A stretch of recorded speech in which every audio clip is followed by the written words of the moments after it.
Food and Wine Insider is a weekly look at a $1.5 trillion industry touching every American. Devoted to the business of purveying food and decanting wines, Food and Wine Radio is a unique program highlighting not food recipes or wine vintages, but how to make a profit while satisfying America's palates. In this competitive but highly rewarding sector, many men and women have made profits while fulfilling a dream. Food and Wine Insider is all about better managing any business involving food and wine.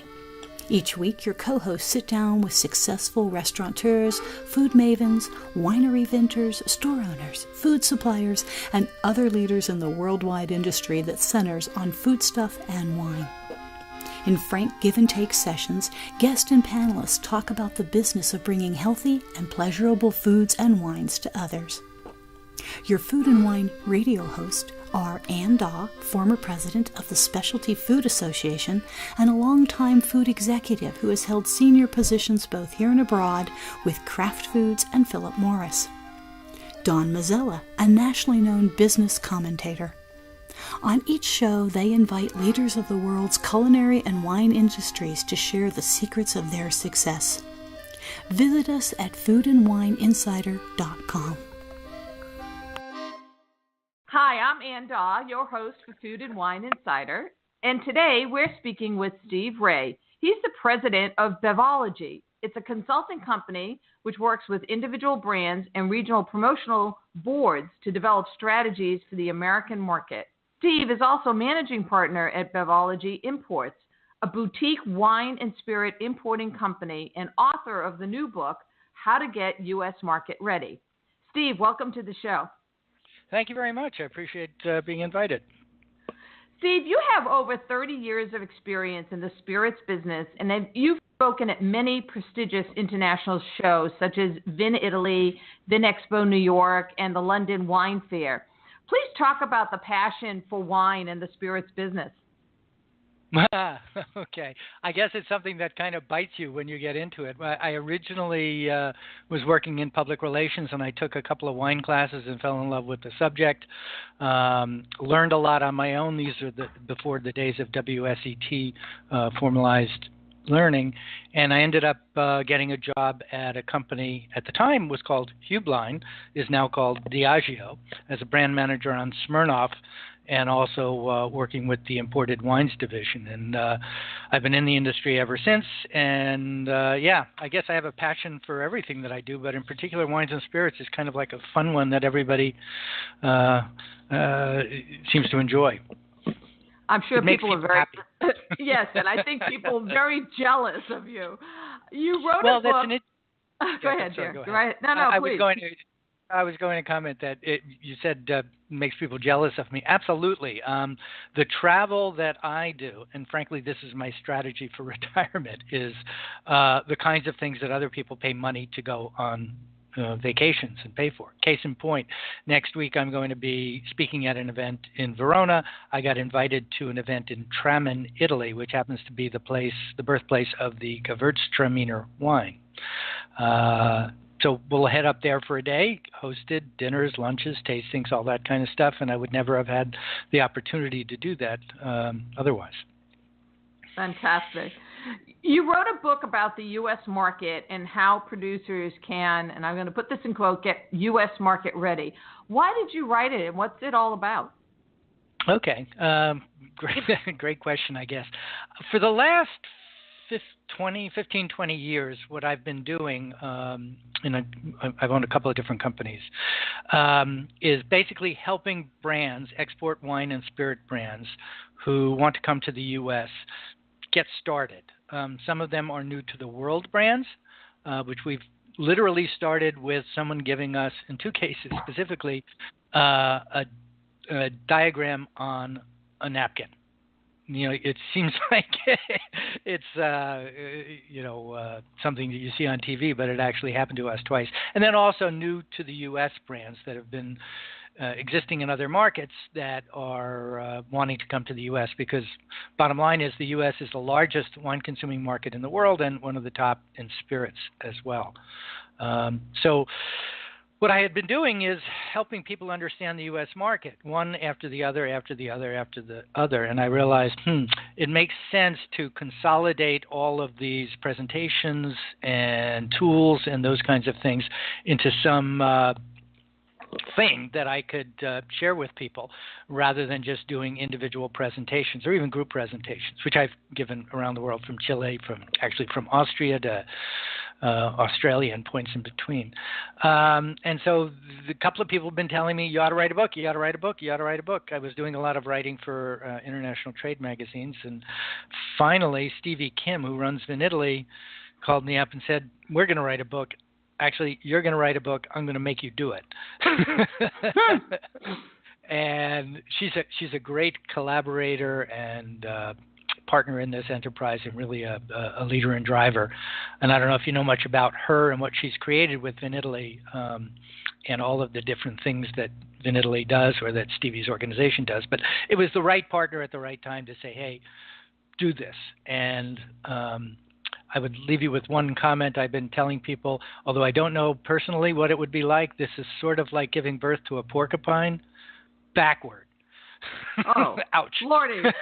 Yes, writing a book is actually, the writing part of it was the easiest part. It was all the proofing and organizing and linking the chapters and making it flow and really polishing it. That took a lot of work and probably 30, 40 rewrites. Had I known that, I don't know if I would have done it. I probably would have, but at least I'm forewarned for the next book.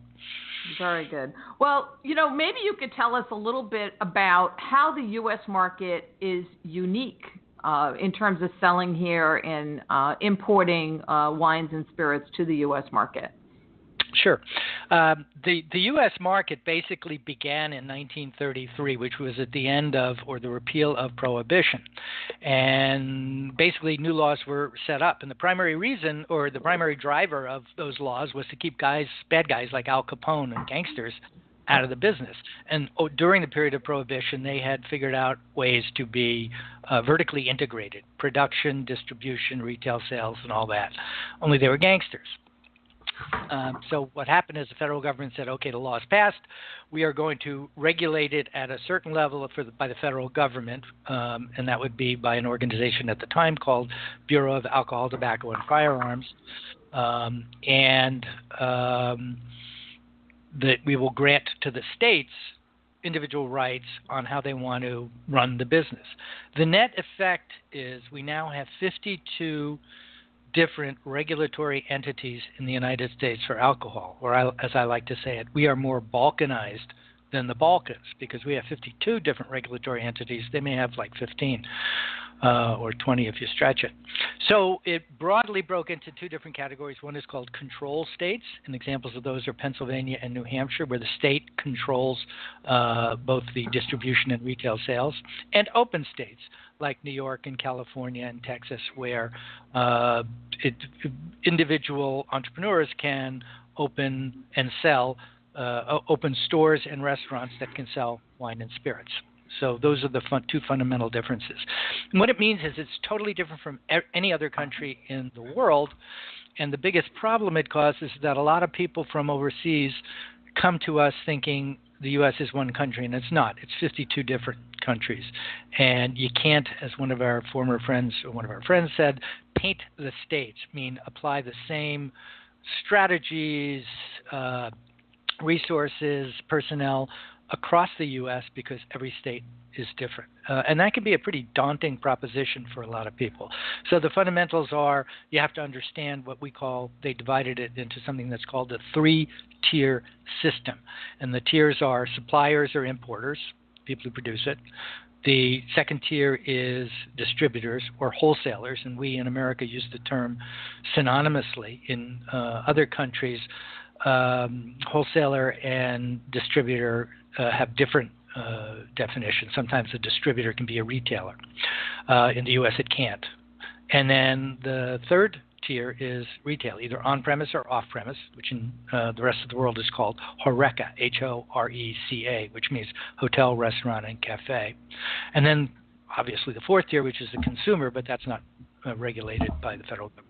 So three-tier system, and that's kind of caused all the problems and also created this monster that we have in the United States. Well, thank you. Talking today with Steve Raye. He's the president of Bevology. Steve, I really appreciate your explaining that three-tier system because it's really important, and I believe it's starting to erode because the state laws keep changing in terms of, I know in certain states you can buy wine in a grocery store, in other states you cannot. I would love for you to talk a little bit about how the internet has changed the access to wine and spirits, though certain states still do not allow direct shipping to the consumer. Talk a little bit about what the internet has done for the wine and spirits business.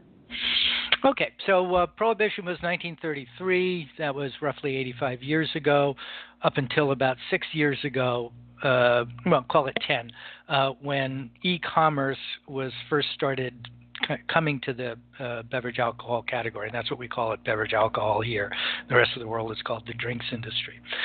And it's a problem because since the individual states control distribution and retail sales or regulate it, how do you handle e-commerce? And there really weren't any laws on the books that addressed it. So what's happened is the e-commerce industry as a whole, and talk about Amazon because they're the dominant player. Do you realize Amazon in 2018 represented 50% of all e-commerce transactions conducted in the United States? Everything. 50% of it went through Amazon, which really makes them the behemoth. So the short story is that as e-commerce has rapidly evolved in every other category of consumer product sales, it's been much slower to evolve because of the constraints of the three-tier systems, the 52 different regulatory entities, and the laws that really don't specify how it should run. So the Supreme Court weighed in 2005 with a decision called Granholm, which basically said that domestic wineries can sell directly to consumers in roughly about 40 states, or that was the net result of it. But that did not apply to retailers. So retailers were in this gray area. There is no regulation saying what they can or cannot do. And there's two issues of that. One is what they can and cannot do, and the other one is what gets enforced about what they can and cannot do. So from 2005 to about 2012 or so, retailers, a lot of them, got into the e-commerce business, which was, as I say, is a gray area. So if you adhere to the rules conservatively, retailers can only ship into 14 states. In reality, they were shipping to 30 or 40 and taking the risk of doing that, but it wasn't being enforced, so it wasn't that big an issue. About 2 years ago, something happened. I won't go into the details, but the net was FedEx and UPS basically started enforcing those federal regulations and not delivering e-commerce sales of wine particularly. It was more oriented towards wine than spirits. And that basically cratered the e-commerce industry. It didn't end it, but it really, really dropped it from, probably took 80% of the business right out of the bottom. It's going to happen. The question is when and under what regulations. Just this year, the Supreme Court granted certiorari to hear a new case that would be the sequel to Granholm, which will have impact on what you can and cannot do on e-commerce.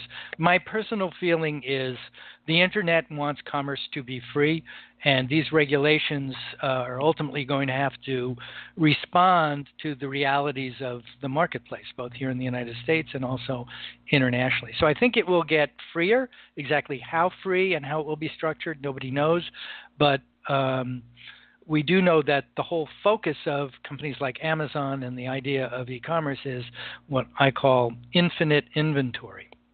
Basically, consumers can buy from whoever has it to sell. So even though Amazon may be the one that they're buying from through the Amazon affiliate program, people can sell through Amazon to consumers. And so you basically have access to inventory of even the weirdest things. As long as they are currently imported into the U.S. by somebody, it's probably going to be saleable through Amazon or retailers, in individual states. But that's basically it. So it's a big gray area. It's in the process of getting finding organization, and we won't know for another year or so how it's going to change next. But I liken it to piers holding up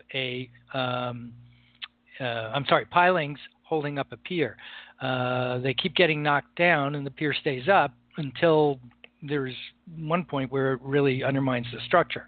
How that's going to affect the three-tier system, we don't know, and no one can predict. And the other big question mark here, which maybe dwarfs the whole e-commerce question, is marijuana. There's a lot of arguments to say that marijuana ought to be regulated and managed much as beverage alcohol is, for the same reasons. States get control of taxes, you control access to underage consumers, and so on and so forth.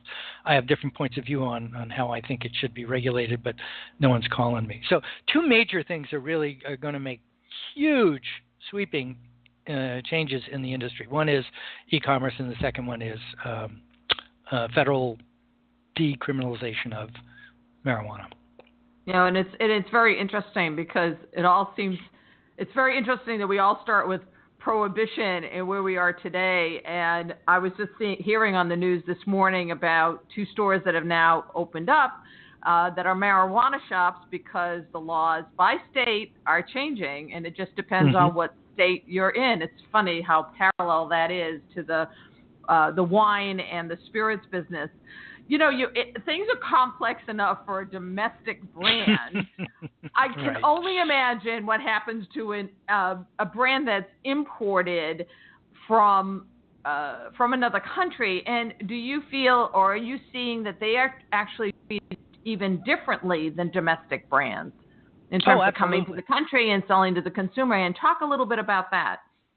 Sure, yeah, and really that was the genesis of the book, and also the title, Get U.S. Market Ready. Most of the people I talk to are not U.S. market ready, so that when they come into the market, they're ignorant. And I don't mean stupid, I mean they don't know what they don't know and make really deal-killing or egregious mistakes.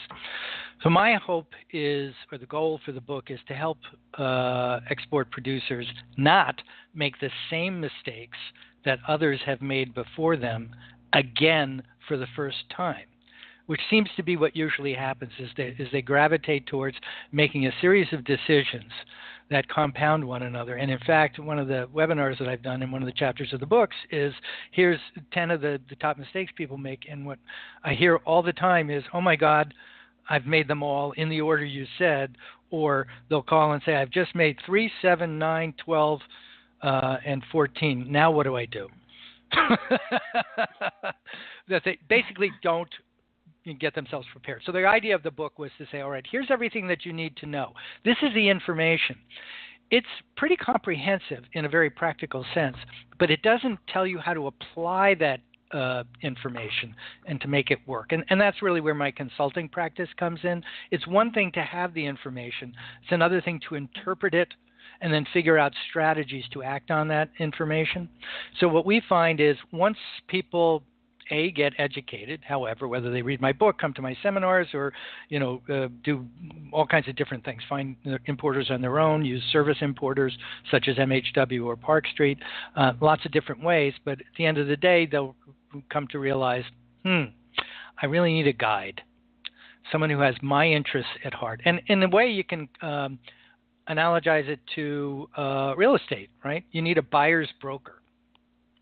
You need the equivalent of somebody advocating on your behalf, helping you position yourself to create the best outcome.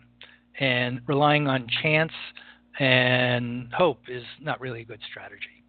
No. Well, we've been talking with Steve Raye. He's president of Bevology. Steve, I was going to have you talk a little bit about common mistakes, but I'm going to shift gears a little bit, and let's talk about sommeliers. They're those experts in wine. They help you choose the right bottle for what you're eating and what you enjoy. Let's lift that veil a little bit. What do they need to know to master? You were kind of breaking up there, but I'll interpret the question. As we call them, sommeliers, as they're called in the rest of the world, sommeliers, and I get laughed at depending on which pronunciation I use if I don't use the right one in the right place. It's really been really been a thing in the U.S. from nothing. Well, I mean, there was always been sommeliers at big, important restaurants like, Danielle and a bunch of fancy famous ones like that, Michelin 3-star type restaurants. But the growth of somms as helping patrons make informed choices of wine has really taken over in the United States in the fine dining, call it white tablecloth category of restaurant dining. And they're there really, sure, to sell, but more as advocates for the consumer who are not able to articulate what it is that they like, what taste they like, or what they're looking for, what their preferences are. And that's the somms job. And what's happened is there's been this tremendous growth in somms as a career path. There's been a couple of movies, Somm 2, and now Somm 3, which are really entertaining, which gives some insight into the business. But their job is to learn as much as they can about all the different wines. And the world has changed so radically. 20 years ago, most of the wine was produced in Italy, France, Spain, a little bit in Portugal, a little bit in Germany, and that's about it, maybe 30 years ago. Now you've got everybody from Chile, Argentina, Australia. They're growing wine in Tasmania, New Zealand, Romania, the former Soviet countries. I mean, all over the world. In fact, they're growing and producing wine in every state in the country, 50 different states. So there's a lot more to learn. But perhaps I think the simplest way to think about this is a joke a buddy of mine, Howard Bernstein, told me once. He said when he was a young man in the business and he was working as a busboy at the Boca Raton Hotel and Country Club, and there was this sommelier there, and his name was Hans, right? This very tall, wearing a tuxedo with the taste of on the little silver cup-like thing they wear around their neck. And Howard said to him, kind of sheepishly, "Can you tell me what's the best bottle of wine?" And Hans looked at him and told him, "The one I just sold." And at the end of the day, I think the important thing is to recognize that we're in a business, a commercial business, okay? This isn't wine as something that's so precious that it's got to be talked about as, I don't know, collectible coins or stamps, however archaic that is. That it's a living, breathing agricultural product. It does take some effort, to learn about it, not necessarily appreciate it at its basic level. It's, do I like this? That's the only decision you have to make. So the somms role is to help you figure out, make a choice on what you would like. I have a corollary to Hans's answer. What's the best bottle of wine? And my answer is the one that's on the table. And I think that speaks to the role of wine over thousands of years is as a, call it, social lubricant. And I'm not talking about getting people drunk, but I just mean that wine as a addition to a dining experience with people around it talking is kind of what we humans have always done, and it really makes it so much better. And so even if it's a wine that I don't necessarily like, I'm going to drink it, and there's things that I can find enjoyable about any wine, and many other people will as well. And that's what you really got to look for. It's not like there's one wine that's right for everybody. At any given moment, 6 people around a table, they'll have 6 different preferences. You'll never get it right. But order another bottle of something else. You never know. You just might like that better. Steve, I think that's fantastic advice. I remember when I was much younger that if you ordered a bottle of rosé, you were considered pretty unsophisticated, and now it's sort of in style. What do you see as some of the major trends in wine consumption today? Talk a little bit about, price per bottle, types that have impacted the business. Again, I mentioned rosé as one of them, Moscato, Prosecco. These are, it's, as you say, it's just according to taste, it seems. It's not about the preciousness of wine. Could you talk a little bit about that? Because I think our listeners would enjoy that. Yeah, and I think the whole point here is that, yes, we're talking about wine, the business, but we're also most of us are wine consumers. And, probably everybody feels, I don't know as much as I should. You know as much as you do, and that's perfect. Okay, don't worry about anybody judging you. And we've got to get away from that as it being something that most people don't understand. But what's happened with the internet is it's changed the way people find out about wine. In the old days, meaning 10 years ago, they would respond to what the critics say. Now, with social media, it's more important what their peers say than what the pundits say. In other words, we decide on our own, and a friend's recommendation has more power to someone in terms of making a decision than either a SOM or someone at the store or even online information. But what's happened is because of social media, all that information is available immediately at your fingertips through smartphones. That's been put booster rockets on it now with wine label technology recognition, like facial recognition. You can now hold your camera up, take a picture of a label on sites like Wine Searcher, and it will take you to all the information you ever wanted to know about that wine, ratings, reviews, how it's made, food and wine pairings, all that kind of information. And what we've done is perfected a way to help upload that information into Wine Searcher's database to make it even better for everybody. It's win-win-win all around, because at the end of the day, the people who made the wine know the most about how to describe it and what makes it. But so things have exploded in terms of the frequency of speed of communication. The other thing is we're seeing fundamental changes. One in particular, the U.S. developed as a varietally organized country. And by that I mean in Italy you would order Chianti, or in France you would order Bordeaux. They were regional designations. In the U.S. we were trained to buy varietal designations: Cabernet Sauvignon, Chardonnay, Pinot Grigio, well, not so much that way back when, but Sauvignon Blanc, Pinot Noir, and so on and so forth. That's changed in the last 3 to 5 years. And all of a sudden, now people are buying more brand than ingredient, if you equate varietal with ingredient. So what's happened is there's been this growth in brands that are literally brands, okay? They're blends. So I'm talking The Prisoner, I'm talking 19 Crimes, which has this very cool augmented reality thing. We're seeing a lot of creative use and application of tech to the wine and spirits industry. So that's a fundamental thing, is going from varietals to brands, which opens the door for marketers a lot. The other thing is particular flavors have come into, just exploded on the scene. Rosé is a perfect example. You mentioned that it was nothing if not something to be derided. I mean, when I grew up, it was Mateus and Lancers. Those were rosés, and they're cheap wines, sell for like maybe $6 to $9 now. Now you find rosés, the biggest one on the market is called Whispering Angel. That created the market in this category, and that sells for $20 a bottle. So it's completely changed the definition of how people drink wine and enjoy wine. Started, they tell me, with the Hamptons, and it became real big in the Hamptons and then grew into everything else. Similarly, we've seen the same thing happen with Prosecco. Prosecco has completely reoriented the way people think about sparkling wine, and I like to say it has democratized the enjoyment of sparkling wine because it's made in a different way, not what we would call méthode traditionnelle, meaning the second fermentation in the bottle. It's made in big tanks. But that's okay because the quality is still good, but it drives the cost way down, number one. And number two, the relative sweetness level in Prosecco that most people drink. La Marca is probably the most common one.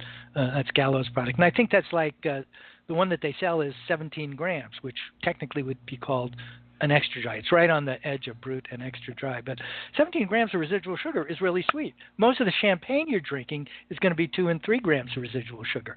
And hey, we're Americans, right? We started off drinking Coke. We like sweet. We might talk wine, dry, but we do like sweet. And so you add Prosecco and it makes every meal a celebration.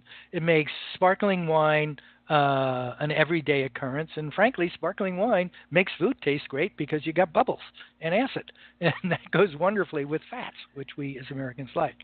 And then the other one that's been a major trend is Moscato, and that ties into the sweet thing too. Moscato is made from a particular grape called Muscat of Alexandria, which is known for its perfumey qualities. You add a level of residual sugar in there, and all of a sudden you have this very sweet-ish, not Swedish, but sweet-ish, floral, easy to enjoy, great with food type thing, which has basically replaced, if you remember, the days when you would have Blue Nun, right?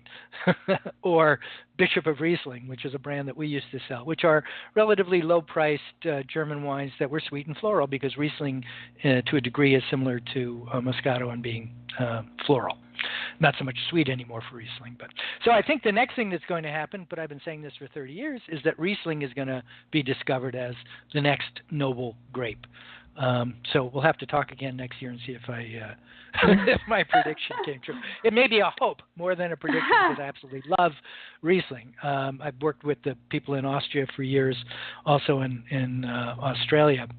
Both of them do a wonderful job with Riesling, and it ain't sweet. They're making them bone dry, and they compare and compete very favorably, and frankly more enjoyably than Chardonnay. If you do a blind tasting with people who know nothing about wine and give them a Chardonnay, whether it's a California version that is all buttery, aged in wood, or it's a French version that doesn't have the age in wood, and you gave them the alternative of a Riesling, I can guarantee you people would choose Riesling every time, because it fits the American palate. Well, we've been talking today with Steve Raye. He's president of Bevology and author of the new book, How to Get U.S. Market Ready. Steve, I think I could go on, and I have to ask you this question, because it seems that what's been happening in wine has also been happening in the spirits business, the craft revolution, Mm-hmm. people, local beers. There are so many beers on the market now. It's rather incredible. And impact of flavors on vodka and whiskey, how that's being promoted. It's very interesting that the whole wine and spirits business is really undergoing a revolution. I wouldn't even say it's an evolution. And I thought what you said about what's happening in the wine business, and we're thinking more about brands than we are about varietals, is quite fascinating. It seems the same is happening in spirits. So I want the local beer, I want the Mm-hmm. craft beer, or I want the flavored vodka, but they're looking at whether it's Grey Goose or it's Johnny Walker or it's Gentleman Jack. It's Mm-hmm. very brand oriented. I wonder if you could talk a little bit about that. How the whole spirits business has really undergone this, what I would call a revolution. Okay, yeah. Well, you actually hit the nail on the head when you're talking about the craft brewery industry, because that really kind of kicked us into an entirely new dimension. And people recognize that there's all this incredible variety of beers, flavors that are completely different from what the big guys sell. And so craft has kind of come onto the market as being defined as made to some degree locally in very fun, creative ways of giving brand names to things, but the styles vary. I mean, everything from IPAs to stouts to pilsners to lagers. There's tremendous diversity in beer that, for example, in comparison, you can't find in vodka. Vodka, by definition, is without distinctive odor, color, or taste. So as the craft beer industry took hold, if you think about the wine industry in particular, wine by definition, with the exception of major industrially produced, big, huge brands like Gallo, and there's nothing wrong with Gallo. Gallo makes some absolutely wonderful products. But to my point here is wine, anything that's estate produced, is by definition craft. I mean, it defines a sense of place of where it's grown, how it's made, and that's what it's all about. Well, wine has always been craft. Beer has just become craft.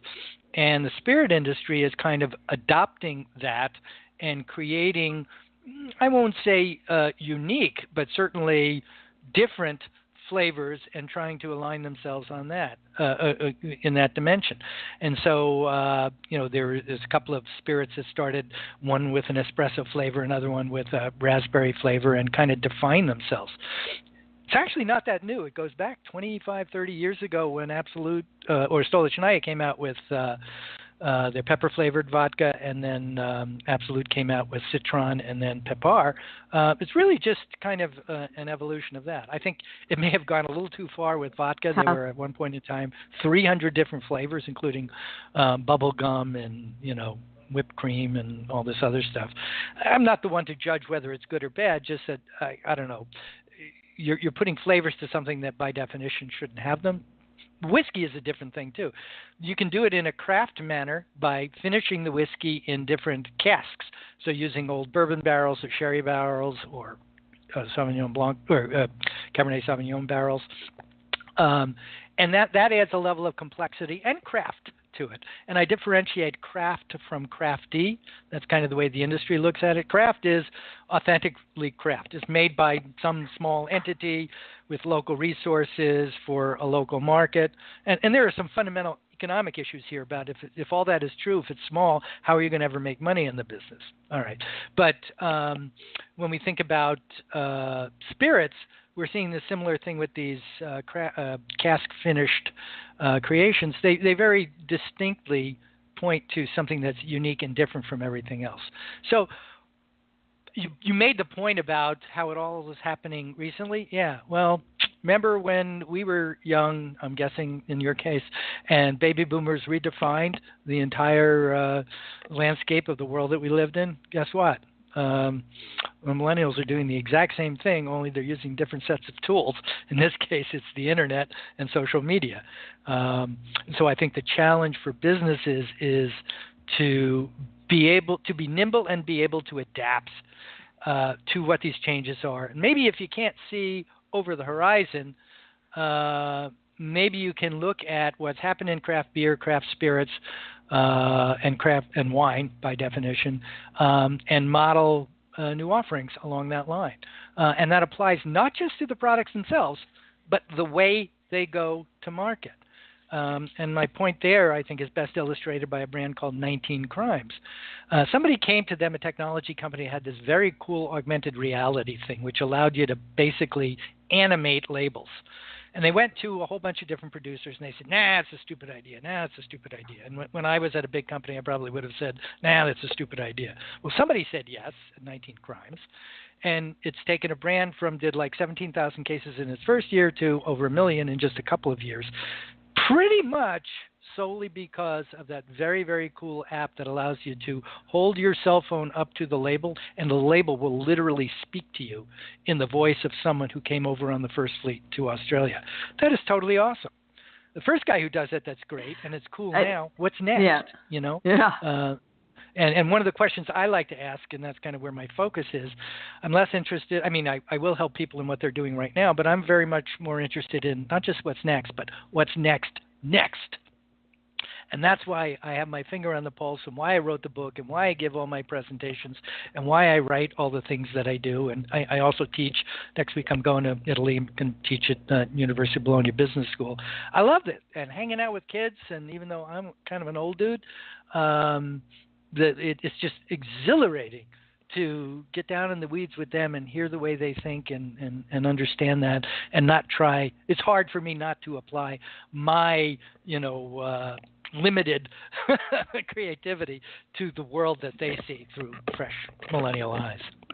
Well, again, we've been talking with Steve Raye. He's president of Bevology and the author of the new book, How to Get U.S. Market Ready. Steve, I think what you're saying about the millennials and whatever generation is coming forward is it's not so much about choosing the right wine, but about experience and being very experimental. And I think that's why we're seeing so many different things on the marketplace, because they're always willing to try something different, something new, and see if they like it. And I think that is really terrific for them. Yes, when we speak about millennials, the things that we talk about or that they're interested in, one is discovery, and the second one is authenticity, and the third one is heritage. So if brands can leverage those things, those are the criteria that are important to millennials in differentiating between craft and crafty. And by crafty, I mean a big industrial company that's made a brand that looks like a craft brand versus an actual craft brand. I did want to ask you one last question, because we've gone pretty long, but it's been so informative. What advice would you give to an overseas winery who may want their product here in the U.S.? What's the number one, number two, number three thing? Yeah, well, okay. First one would be buy the book. That's why I wrote it. We seem to be breaking up here. I don't know if you're hearing it on your end. Can you still hear me okay? I can hear you. Go ahead, Jim. Okay. So you asked what are the three things. First thing that everybody should do is buy the book, and it's available on Amazon for a very reasonable $19.99 and a PDF version at $14.99. And it's my 30 years of experience telling you, and all of the things that I've learned to do and not to do, and to try. So it'll save you a whole lot of time and a whole lot of money and a whole lot of inefficient repeating mistakes others have made before you the first time. Second thing that I would do is get familiar with the U.S. market, but put your toe in the water. Don't think you're going to dive in. And one way to do that is find a guide, someone you trust. Now, whether it's me, yes, that is what I do for a living, but I'm kind of retired now too, or retiring, although I wouldn't say that's my personality. But there are lots of people who are out there who can help you navigate the complexities of this unique U.S. market. And you really need a guide who understands this and has lived with it. It's kind of like the difference between learning a language as an adult in school versus growing up with the language and understanding all the nuances of it. And we speak a separate language in this industry. And I include a glossary in the book to help people understand that. In fact, that's one of the things I've gotten the most praise for is, wow, I never knew what all these things mean. People, it seemed like they were speaking in another language, but it's all very simple. And the third thing I would say is, put your toe in the water, start small, and don't make big commitments. A lot of people come in and say, I want to find an importer. Well, that's really not their first decision that they have to make, because there's a number of importers, which we call service importers, which will say yes to everybody. What you want to do is get some experience in the U.S. market and learn before you commit all of your money. And a lot of people will make the wrong decision, find an importer, think an importer is going to build their brand for them, and that's probably not the case anymore. So the best thing they can do is start small, learn, try things. Don't invest a whole lot of money in any one area. Figure out what works for you, for your brand, for your structure, and then feed the things that are working and kill the things that are not. But just keep trying new things. Well, again, thank you. This is Steve Raye. He's president of Bevology and the author of the new book, How to Get U.S. Market Ready. Steve, could you give our listeners your website, and please spell it out? Oh, sure. Yeah. So the company website is Bevology, like geology, but BevologyInc.com. The site for the book is called, surprisingly, GetUSMarketReady.com. And on the website, actually, we have an offer for a free chapter of the book, so don't take my word for it. Read a free chapter, see if you like it. And on the company website, Bevology, I have a wealth of information there that ultimately also is included in the book, including a bunch of webinars. One on the top mistakes that people make, another one on how to do price structures in America. Very, very down in the weeds, detailed, practical tools that I share for free. In the case of the book, it's $19.99, but on the web, the webinars are free because I believe information wants to be free on the webinar. It's better that people have the knowledge that they want and then go and find people to help them apply that knowledge than to try and learn it on their own. And that's really why I wrote the book. So why don't you spell Bevology just in case? Oh, okay, I'm sorry. Quite sure. Okay, Bevology, B as in boy, E, V as in Victor, BEVOLOGYINC.com. Perfect. Well, you can hear this and all of our past and future shows on foodandwineinsider.com. Also, when you go to the website, fill out a survey to tell us what you would like to hear on any of our future programs. Steve, it's been really fascinating and quite the learning experience having you on the show, and I really appreciate your being with us today. Thank you very much for the opportunity. To be successful, most restaurant owners require extra capital from time to time. When you need funding to renovate, buy equipment, or manage cash flow, you don't have time to track down financial statements or wait weeks for a decision. That's where Kabbage can help. Kabbage gives small businesses access to a line of credit of up to $200,000. Apply online and you'll get a decision right away. Since Kabbage is a line of credit, you can take the exact amount you need. You never have to reapply to take additional loans, and you'll only pay for the funds you use. Cabbage has helped more than 230,000 businesses from every industry, and with $4 billion in funding, Cabbage is A+ rated by the Better Business Bureau and was named the Forbes Top 100 Companies twice in a row. Check out Cabbage at cabbagewithak.com/food and wine, and you'll get a $50 gift card when you qualify. That's KABBAGE.com/food and wine.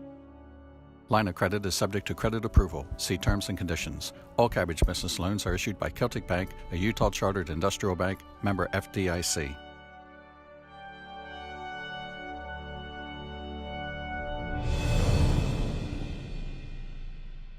Want to know more about health savings accounts for your company or yourself? Go to 2hsa.com and get a free employer's primer. Health savings accounts are a cost-effective way of offering health care benefits to your employees and yourself. HSAs build retirement funds for your employees, improve morale, and reduce your health care benefit cost. For a free employer guide to HSAs, go to 2hsa.com. That's 2hsa.com. And you and I both attended the just completed Fancy Food Show. You were the past president of the Specialty Food Association. What did you notice about the show this year that you would like to pass on to our audience? You know, I think that it's very interesting to me that I'm seeing a continuation of some certain trends. Certainly the whole area of farm to table. I think there's a whole area of health. You know, everybody is now thinking about, you know, how is this product good for me or good for my children? Why? I think there's tremendous paying attention to products being natural. I think we know that the millennials are very, very interested in specialty foods. They like talking about good food. They really pay attention to the ingredient lines. They're doing a lot of online purchasing, which makes them really good, I would say, investigators to products. They definitely want clean ingredients, superior quality. They want to treat themselves. The whole area of protein seems to be, and I would say almost alternate ways to get protein. So you're seeing how nuts play into that, how seeds play into that, how other products play into the whole area of protein. I think that all natural, even though I do believe there's an issue with the whole issue of all natural, the FDA can't really say what all natural is as a claim, and I think it's a place where most product manufacturers shouldn't go, because I think it's very difficult. What does all natural mean? Some people say, oh, I have all natural ginger or vanilla, but the rest of the ingredient line may in fact not be all natural. So there's a lot of confusion around that, but I think natural is meaning much cleaner ingredient lines. Kosher means a lot to people in terms of sort of oversight and cleanliness. I think we're going to continue to see some organic, but probably more plant-based foods. But this whole area of health is sort of permeating everything. I almost liken it to Eastern philosophy. They always think about what they're putting in their bodies is, how is this helping me? How is this good for me? And not surprising, you know, I'm seeing a lot of things with ginger. I'm seeing things with turmeric, you know, digestive, the whole area of digestion and gut. I'm seeing a lot of things that have to do with uses of syrups in alcoholic beverages, whether that's spiciness or that sweetness or different kinds of sweetnesses. A lot of things with eggs. it's interesting. The egg is becoming a bit more of a hero. Maybe it's this alternate protein, but also a lot of things with egg whites. I saw egg white thins. And very importantly, a lot more women in the specialty food business and a lot younger people in the business. You know, several years ago when I was president of the Specialty Food Association, one of our restrictions is you have to be at least 18 to be on the show floor. And we actually had a 15 and a 16-year-old who had developed a wonderful toffee, and we needed to figure out how they could actually be in the show because they were the manufacturers. They were running the booth. And funny enough, I saw them at this show. They're older now, of course, but we were laughing about that story. But I think it's the perennial enthusiasm and excitement of the youth that brings new products to the market, because they have a whole different sensibility of what's good for them and how they think about food, and what they want in their food and what they don't want in their food. And I think that's really, really terrific. So I think we're going to see more functional foods, whether it's probiotic things with, or the vinegars or cherry juices. We're seeing the cherry juice in terms of its good for you properties. Suja was a product line at the show that had probiotics in it. Making veggies a little bit more fun and more present.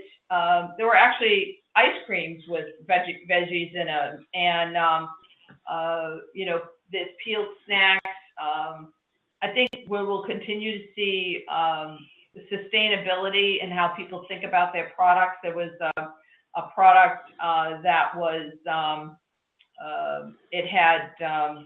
it used the entire fruit, and it was dried, but it used the whole fruit, so there was no waste.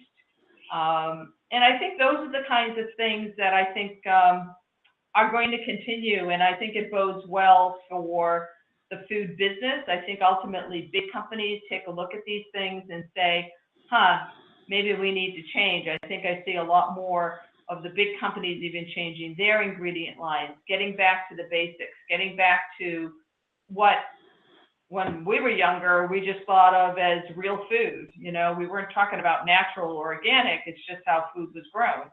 I think that's going to continue. And I think how food plays into one's well-being and health will continue to play a role.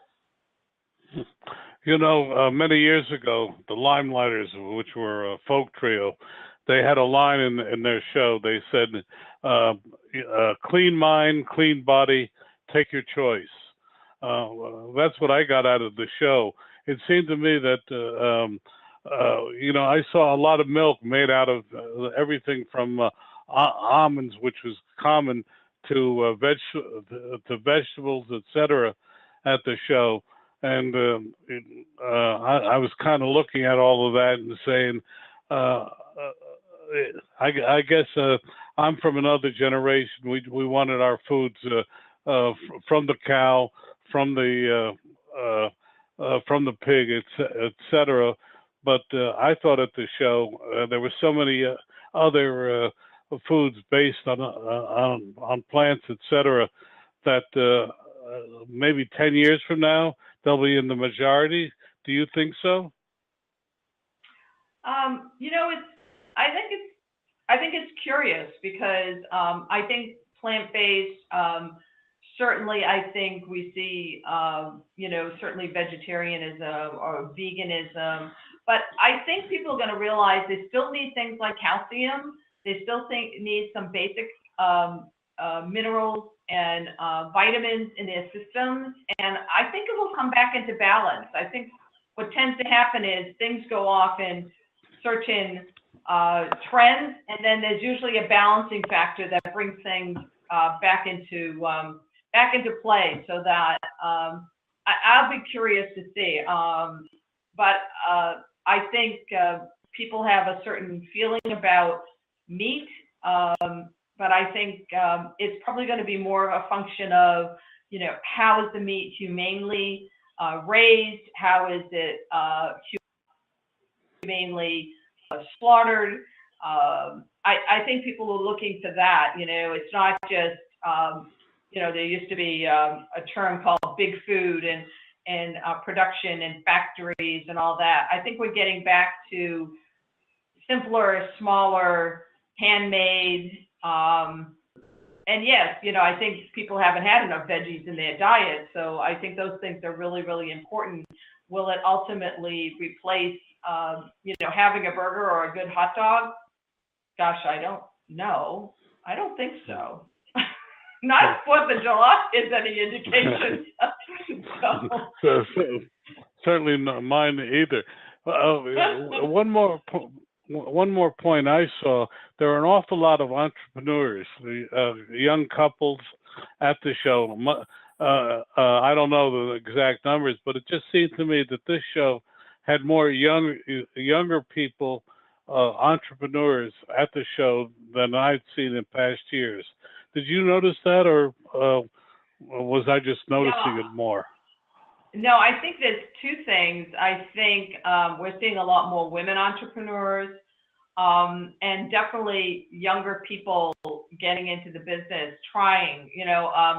I remember several years ago, a couple of young fellows, they started a business called Sir Kensington, and it was this alternative form of ketchup. It was a more natural ketchup. It didn't have all the salt and sugar in it. And they were just two guys that had just graduated college and decided, they didn't want a career maybe in a corporation, and they started that business. And I've seen that with other guys. They started a business it's called Back to the Roots, and they did, growing a mushroom kit, doing things, hydroponics. And these are young people who are saying, maybe somebody else doesn't determine my lifestyle. Maybe I determine my life and my lifestyle and what's important to me. And I think they have a very keen sense of what balance is.